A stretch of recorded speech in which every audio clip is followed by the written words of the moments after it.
Salut les explorateurs, j'espère que vous vous sentez bien. Ici c'est l'appel du désert, épisode 3. Je suis toujours avec Mathilde, je vais bientôt quitter le désert. Et toi tu vas rester ici. Encore quelques temps, oui. Ouais. Cette vidéo-ci, on va parler de l'argent, de notre rapport à l'argent, de nos croyances sur l'argent, de nos croyances limitantes aussi. Qu'est-ce qui te vient à l'esprit comme ça directement? Pour moi, l'argent, c'est vraiment un grand thème à explorer. Et c'est marrant qu'on en parle maintenant parce que je suis vraiment en train de l'explorer aussi pour moi-même. Ouais. Et l'argent reflète juste nos limites intérieures pour moi, ou le rapport qu'on a à l'argent, en fait, c'est le rapport qu'on a finalement avec beaucoup de choses dans la vie. Et c'est le rapport surtout qu'on a avec le fait de mériter et avec l'abondance. Donc quand on travaille spécifiquement sur le thème, quand on parle spécifiquement du thème de l'argent et qu'on a un conflit avec l'argent, finalement c'est quelque chose qui est à l'intérieur de soi, qui n'est pas dénoué, qui n'est pas débloqué. Et le thème de l'argent est juste un révélateur pour aller bouger ça, pour aller aussi contacter notre rapport à l'abondance, mais sur tous les thèmes de notre vie. Parce que c'est l'argent, mais on peut être en manque d'argent, on peut être aussi en manque de beaucoup de choses. Donc pour moi ça vient de nous mettre en lien avec les manques en nous, les limitations en nous et le fait de recevoir, d'apprendre à recevoir. Et l'argent, en effet, c'est tabou, ça représente une énergie vraiment très terrestre, très matérielle. Ouais. Et c'est pour ça que ça peut être aussi tendu, ça représente aussi notre sécurité, comment on va se sentir en sécurité, parce que sans argent, on est en insécurité, on est en vulnérabilité. Donc ça vient toucher les thèmes de survie, en fait. Et c'est pour ça que ça peut être un rapport aussi fort et compliqué parfois, quand on en manque, quand on en a manqué, quand on n'arrive pas à en gagner. C'est pour ça que c'est super intéressant d'en parler et d'aller, fluidifier son rapport à l'argent en fait. Ouais. Et pour les personnes, si vous nous regardez, vous êtes peut-être comme Mathilde et moi, des auto-entrepreneurs. Donc nous, à un moment, on a fait le choix de se lancer et on n'a pas forcément des sécurités au niveau de l'argent. Ça, c'est vrai. Surtout au début. Moi, par exemple, quand je me suis lancé, j'ai eu beaucoup de périodes où mon compte est resté à zéro. Et après, c'est un autre délire aussi que j'ai avec la confiance. L'argent, il arrive vers toi dès que tu en as besoin. Oui. Maintenant, j'ai pas encore passé le cap de générer des grosses sommes, mais je pense que j'ai aussi des choses à bouger là-dessus. Ce que je voulais dire, c'est des fois on a des peurs, surtout quand on crée son propre projet. Ouais. Comment dépasser ça pour atteindre le niveau supérieur? Ce que je peux parler de mon expérience, c'est qu'en fait, on est relié de là d'où on vient. C'est-à-dire que si on a grandi dans une famille pour qui l'argent était dur à gagner, où il y avait une valeur, ou bien si on a grandi dans un environnement où on dit que l'argent ne fait pas le bonheur, ou que l'argent est sale, ou que... Il y a plein de choses mises sur l'argent, hein. C'est vraiment, on a tous un rapport un peu compliqué à l'argent. Et à un moment donné, c'est dire, ok, j'ai grandi là-dedans, dans ce milieu social-là, dans cette vision-là de l'argent. Moi, qu'est-ce que je peux faire pour créer la relation que je veux avec l'argent? Et ça demande justement, finalement, de couper des liens de loyauté avec ce qu'on croyait, avec nos croyances, pour pouvoir transformer, avoir un nouveau rapport à l'argent, un nouveau rapport à soi, un nouveau rapport avec la matière aussi.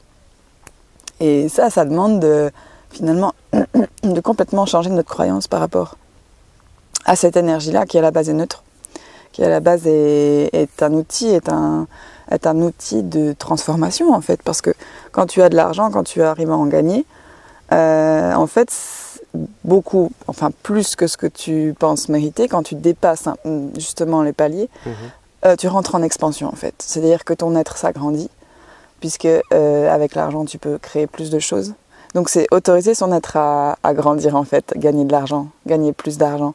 Et autoriser aussi à reconnaître sa valeur, puisque l'argent est une valeur d'échange. Oui. Donc ça veut dire qu'en fait c'est vraiment relié à la valeur de soi. Et de le voir comme ça, en fait, c'est hyper intéressant parce que plus je m'accorde de la valeur, plus je peux recevoir l'argent. En fait, il y a aussi quelque chose de l'ordre du mérite. Comment est-ce que je peux me faire passer pour la personne la plus importante de ma vie? Et moi, qu'est-ce que ça me procure de recevoir de l'argent? Si ça me procure de la peur ou du rejet ou du conflit, je ne vais pas en attirer. Par contre, si je stimule, recevoir de l'argent, c'est tellement de joie. Ouais. Ça l'est. Moi, quand j'ai des gros chèques qui arrivent, je veux dire, je suis fière de moi. Ça veut dire que j'ai créé cet argent. J'ai créé à partir de ce que je suis. Et ça réveille énormément de joie. Donc, aller là-dedans, s'autoriser aussi à avoir le mode de vie qu'on veut, c'est-à-dire utiliser cet argent pour ton confort, pas juste pour la survie. C'est beaucoup ça dans la tête des gens. Te faire plaisir. Mais oui. Voyager. On est sur Terre pour ça. Ouais. Si on n'a pas ces ressources-là, en fait, on n'exploite pas à 100% notre potentiel d'être humain sur Terre, à vraiment profiter de ce qui se passe là. Et c'est aussi le luxe, en fait. On peut très bien faire des expériences de luxe, ça fait partie de la vie. Pour moi, en tout cas, de voir ça comme quelque chose de joyeux, ça détend, quoi. Il n'y a pas de mal à se faire plaisir, à vivre confortablement et à s'offrir des expériences de luxe. Pourquoi pas? Ouais, et comme j'aime beaucoup comment t'en parles, et c'est vrai qu'à un certain niveau, l'argent c'est une énergie, ouais. Et tu vas pouvoir aussi créer des projets, tu vas pouvoir aussi générer plein d'activités autour de toi, c'est ça. Changer le monde positivement. Voilà, c'est ça. Ouais. Et je sais pas pourquoi les gens ont, surtout en Europe, en France, cette image négative de l'argent, que c'est quelque chose de mal, et aussi dans la spiritualité. Ah, c'est très fort dans la spiritualité, oui. Que peut-être tu as reçu un don, tu veux aider les gens, et le fait de te faire payer pour ça, certaines personnes vont te juger, vont dire que c'est pas normal. Alors que non, on est là pour aider les gens, on a choisi de faire ça notre activité principale. Pourquoi est-ce qu'on devrait rester pauvre? En fait, pour moi, il y a vraiment une séparation morale. L'argent, c'est mal. La spiritualité, c'est bien. Et en fait, on oublie que l'argent est spirituel. En fait, que la matière est spirituelle. Il y a une coupure très forte, je pense, à cause peut-être de notre héritage religieux. Ouais. À se dire, en fait, dans la religion chrétienne, par exemple, Jésus était pauvre, et on se dit finalement l'argent n'est pas spirituel. Mais quand on commence à changer sa vision et à se dire que tout est spirituel, notre matière est spirituelle, nos intestins sont spirituels, tout ce qui est, finalement matière, je reviens vraiment au fait de s'aimer, tout ce qu'il y a en toi et que tu peux juger impur, en fait, c'est lâcher cette vision et de mettre la spiritualité dans l'énergie que tu transmets aux choses et donc à l'argent. Si l'argent te donne de la joie, si tu l'utilises pour servir tes rêves, tu le mets au service de ton être, en fait, de ton âme. Et pour parler aussi par rapport à nos projets, et je ne sais pas si tu es passé par ces étapes-là comme je viens de vivre, à un moment il y a vraiment à lâcher prise, qu'il ne faut pas juste exprimer, il faut vraiment lâcher prise complètement. Oui. Et c'est vrai que quand tu fais vraiment ce processus-là, ça arrive. Ça arrive, ouais. Mais c'est très dur, je trouve, de faire confiance, en fait, que l'argent va arriver. Moi, j'ai vraiment vécu longtemps dans la peur du manque, alors que j'ai jamais manqué d'argent. Mais ça me stressait vraiment très, très fort. Et je vivais toujours avec ce stress de manquer. Et à un moment, j'ai eu un déclic où il y a des promesses, il y a des choses à couper, en fait, au niveau des mémoires pour aller dans le lâcher-prise. Moi, ce que je ressens. Et se dire, de toute façon, si je suis vraiment à ma place, si je fais les choses à ma place là où je suis, ça va arriver parce que l'univers va t'envoyer. Je ne fais pas les choses pour l'argent, je fais les choses parce que je suis à ma place en fait. Là, il y a vraiment une différence. Quand je crée des choses pour avoir l'argent, le stress, la peur du manque, le stress par rapport aux résultats financiers. Mais par contre, si je crée avec la confiance et en étant alignée à vraiment ce qui me plaît au fond de moi, là en fait, tu sais que ça va arriver. Il n'y a pas d'autre choix en fait. Tu as vraiment la grande confiance, ouais. On revient aussi à la joie. C'est ça. Est-ce que ce que je crée me donne de la joie? Ouais. Si oui, ça suffit. Ouais. C'est logique de recevoir en retour. Ouais. Et c'est s'autoriser aussi à finalement pas avoir peur de recevoir beaucoup d'argent, que ça fait vraiment partie du développement de l'humain pour moi. Et il y a un concept aussi que j'ai vu en spiritualité, demandez et vous recevrez. Ouais. Ça te dit quoi? Est-ce qu'on peut demander? À qui? À Dieu, à l'univers, à tes anges? Moi, je préfère demander aux autres êtres humains. Ouais. Parce que tu peux demander à l'univers, mais il y a la responsabilité de toi sur la Terre. C'est que si tu veux générer de l'argent, parce que tu penses que c'est une bonne chose pour ton âme et pour toi, va demander à tes clients, va faire chercher des sponsors, va demander l'argent là où il est, sur Terre. L'argent, il ne tombe pas du ciel. Pour moi, tous les gens qui rêvent de gagner de l'argent et qui veulent jouer au loto, j'ai envie de dire, mais faites quelque chose avec vos mains, prenez la responsabilité de ce que votre âme veut. Votre âme veut gagner de l'argent. C'est pas, enfin, vraiment, c'est ça aussi, c'est reconnaître que gagner de l'argent, apprendre à recevoir et à s'ouvrir à l'abondance fait partie du chemin de l'âme. Donc, je m'autorise à y demander, on met autour de moi, et aussi, et à en générer de l'argent. Aussi, il n'arrive pas tout seul. Ah, c'est un gros travail. Mais oui.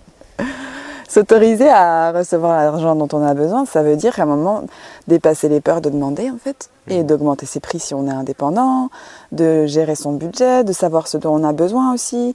Tiens, moi pour vivre bien, de combien j'ai besoin sur mon compte en banque pour avoir la vie dont je rêve dans un premier temps. Et après, donc quelle solution j'ai pour gagner cet argent? Et après, du coup, on a la responsabilité dans nos mains. Qu'est-ce que je vais faire? Ça fait qu'on sort de l'état de victime du manque à « je crée cet argent ». Et comme tout acte de création, comme on crée une œuvre d'art, on crée une relation amoureuse, on crée la vie qu'on veut, eh bien on crée le compte en banque qu'on veut. C'est notre choix en fait. Et il y a une chose aussi que j'ai envie de partager, c'est que on a beaucoup de chance, si vous êtes français ou belge ou suisse que vous regardez cette vidéo, qu'on a beaucoup de chance d'avoir de l'aide de notre pays. Par exemple, si vous avez un travail depuis plusieurs années, vous arrêtez ce travail, pendant presque 1 an ou 2 ans, vous allez toucher de l'argent sans travailler. Donc pour moi, vraiment, si tu as un projet de vie et que tu as envie de faire des choses, c'est le meilleur moment pour lancer ton projet. Ça veut dire que tu t'arranges avec ton patron pour arrêter ton travail, tu commences ton projet personnel et tu sais déjà que tu as pendant 1 an ou 2 de l'argent qui va rentrer. Et ça te permet de lancer ton business et d'évoluer petit à petit. Donc ça, c'est une chance énorme qu'on a. Et j'ai l'impression que nos frères et sœurs n'en ont pas forcément conscience de ça. Il y a, je pense, beaucoup de culpabilité à se faire aider. Comme si il y a un jugement aussi. C'est un peu, t'es un paria de la société quand tu touches le chômage. Moi, j'ai entendu vachement ça dans mon entourage. Moi, j'ai jamais ressenti pour moi. Mais d'être assisté, de recevoir l'argent de l'État, il y a un peu un truc... d'être mal vu, tu vois. Moi, j'ai dépassé ça quand j'ai démissionné et que j'ai touché le chômage. J'ai dépassé cette croyance en disant oui, mais je touche cet argent pour créer quelque chose de vraiment bien pour moi et donc de faire sortir la culpabilité. Parce qu'il y a beaucoup de culpabilité par rapport à l'argent. Et à un moment, si tu vis avec la culpabilité par rapport à l'argent, tu restes vraiment très petit. Donc c'est lâcher un peu cette vision et se dire j'ai mérité cet argent, j'ai le droit de le toucher. Parce que ce que je crée avec, voilà, sert mon plan de vie en fait. Et tous les êtres qui se lancent comme ça à leur compte ou qui veulent créer quelque chose de nouveau peuvent vraiment sentir que tout l'univers va être derrière eux pour ça. C'est à partir du moment où tu te mets au service de ton âme et de ta foi et de ton appel, l'univers il y a les étapes mais l'univers il va t'aider en fait. Notre rapport à l'évolution à l'argent est le même que notre rapport à l'évolution à nous-mêmes. Donc ça avance main dans la main en fait, avec l'amour de soi, la confiance en soi. Et si on avance sur tous ces plans-là, en fait, au bout d'un moment, l'argent n'est plus un problème. L'argent est juste une énergie que tu utilises. L'argent ne doit pas être un problème, ça doit être une solution. Et souvent, on pense que l'argent est un problème, mais en fait, ça c'est à lâcher. D'ailleurs, j'en profite de cette vidéo. Moi, j'ai envie de créer un grand projet au Maroc, un projet un peu communautaire dans la vallée de l'Orica. Et pour ça, j'ai besoin de personnes qui ont beaucoup d'argent pour m'aider à lancer ce projet, des personnes qui croient en moi, qui pourraient me faire confiance. Voilà, je lâche le message, yes. On ne sait jamais.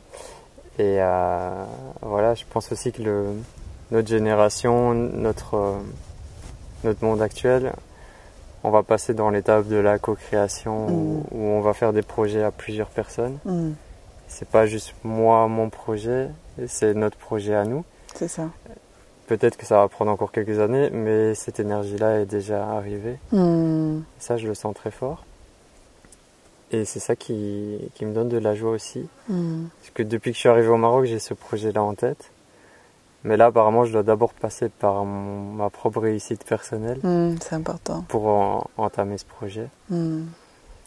Voilà, il y a beaucoup de belles choses aussi à faire au Maroc, donc n'hésitez pas à me contacter ou contacter Mathilde qui est souvent ici aussi.